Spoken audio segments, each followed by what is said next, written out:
Hello everyone, I'm Professor Toybox, Hi, I'm Woody.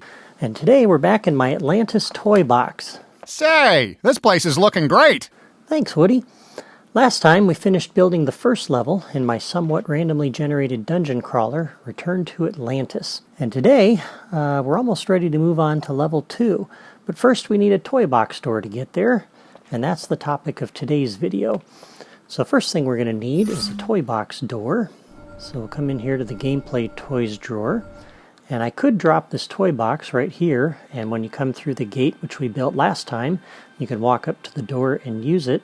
That's a little tacky in my opinion, so I'm going to use a little trick that I found in another YouTube video, which you may not be familiar with. I'm going to drop the door actually down here, and we'll use a trigger area to access it. But first we'll go under the properties, and in case you're not familiar too much with the toy box door control, under the destination, this is set to my toy box that I'm currently in. So I'm going to select that, and you have three options here. The first one is the one I'm going to use right now. This will create a brand new toy box. This will not show up in the list of toy boxes that you get when you first start up Disney Infinity and you select toy box and go to the list of toy box saves. This will actually be embedded inside of this toy box. And you can embed as many as 10 toy boxes in a file, a save file, including this one. More on that in a minute. You can also import a toy box, which would link to one that is in the list of toy box saves. You can also link to an existing toy box that you've already created. This would be one of the 10 that I mentioned a moment ago, but we're going to go ahead and create a new toy box right now. And you have your choice of ones. I'm going to use an empty toy box for level 2. And for right now, we'll go ahead and specify, let's see, level 2 as the name for this toy box. The genre doesn't matter because the player will never see this. I'll go ahead and select save. And now this has created a second toy box inside of this save file called level 2, and this toy box door will connect to that. Destination locator, I'll get to that in a moment. In case you're not familiar with it, I'll go ahead and demonstrate that. I'm not going to use that for this particular game, but that could come in handy for you. So now we'll come up here to the Creativitoys, and it's on the dual action trigger because I had moved some of the controls we dropped down last time and put those below the terrain. Normally it comes up right on the trigger area control when you open this drawer. And we're going to go ahead and drop this right inside the gate. So when you enter the gate, it'll put you inside this trigger area, which we will go ahead and connect. So when entered by player any, that comes over here. Whoops, a little too low. Connects to the toy box door, and you can change the level. So now, when we walk through that trigger area, that will put us into level 2. And we'll go ahead and demonstrate that right now, if you wouldn't mind, Woody. Absolutely! And hey, thanks for asking.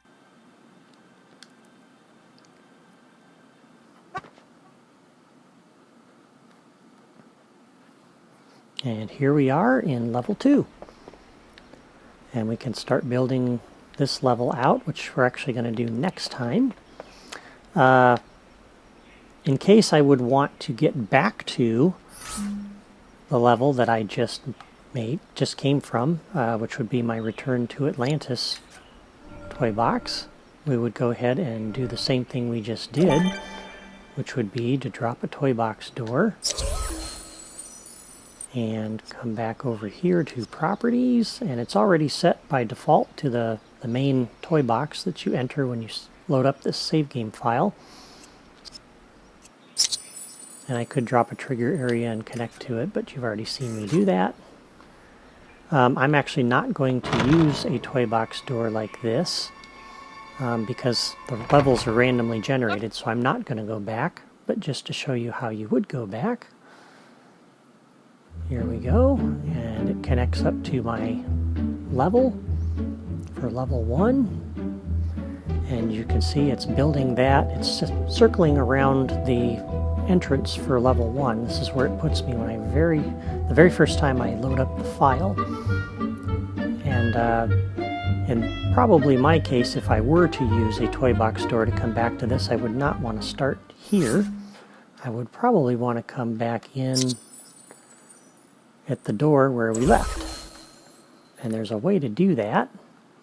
If you weren't familiar with that, you would actually drop down a locator over here. And so just to demonstrate that, if you're not familiar with it,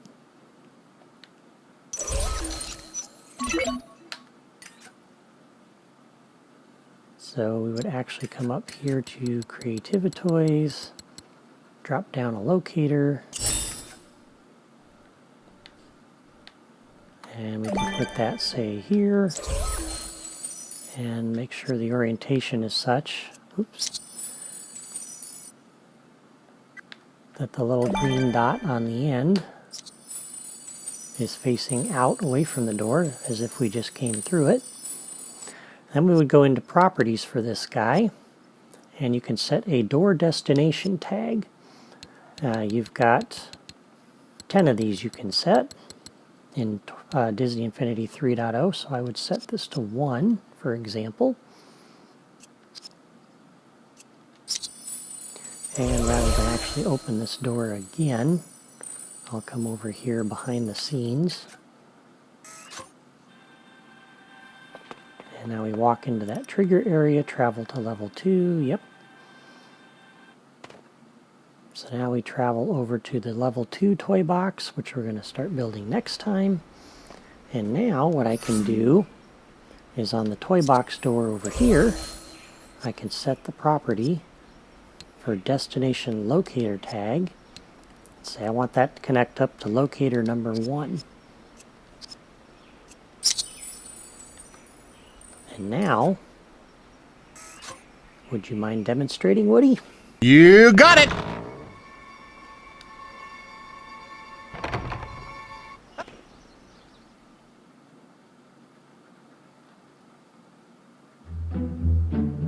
Now you can see it's starting to build from this end, circling around that locator that I dropped and marked as number 1. And that's going to be our entrance point back into here from that other toy box, if I were going to keep that door. As I said, I'm not going to do that because coming back in here, the random generation would be different. The fact that I had these blocks dropped, it remembers that, but the door is still closed, or is closed once again. So it's a little problematic in this particular adventure game to come back here. I would just rather keep them moving forward. So that's how you would come back. I would actually go ahead and, when I get back to that toy box, I'll delete that. And I'll take this locator back out because I don't need it. One last thing I want to talk about before I wrap this up today. As I mentioned, there are 10 embedded toy boxes, including the one we're currently in, within a toy box save. And for my game, I'm going to need 1 toy box per level.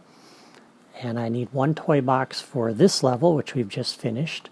I want 1 toy box for the boss level at the end. And that leaves me 8 toy boxes to play with. For my game, I'm thinking I would do 4 levels, including the starting and ending boss level. And so that leaves me with 4 toy boxes for each of level 2 and 3. So one of the ways I can introduce some randomness in here is I could actually come in and drop down 4 toy box doors back here.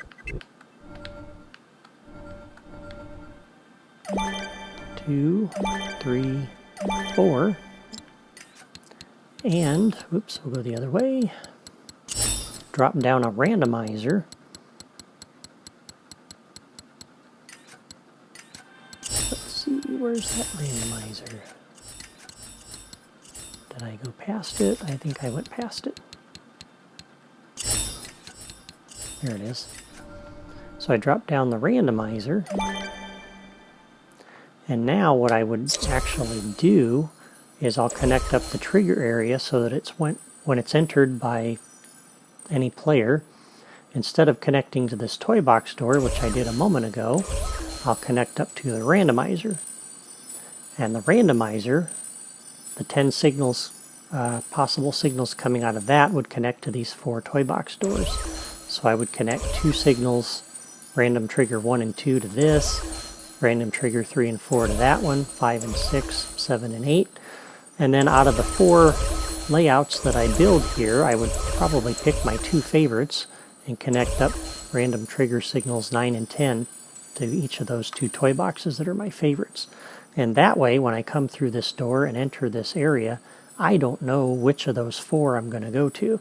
So this is a great way, I think, to introduce some randomness into the game. And of course, within each of these 4 toy boxes, I will have some randomness like I've done here, introducing some areas of randomness. So that would help make this adventure game unpredictable, because I'll never know exactly what levels 2 and 3 are going to be. So I think that's a good idea to help introduce some randomness into this, but for right now I'm not going to hook that up because I'm going to need to connect separately, one at a time, to each of these 4 and build those out. And once those 4 are built and connected up to level 3, then I can come back here and set this to randomly select this. And I'll do that in a future video. Before I'm all done, we'll make sure we do that and play through this entire adventure. But I hope you've enjoyed this video, and subscribe to my channel or sign up for my blog to find out what we do next as we start building level 2. Visit my blog for build tips and logic diagrams for the different challenges and games that we make. And thank you again for watching, and we'll see you next time.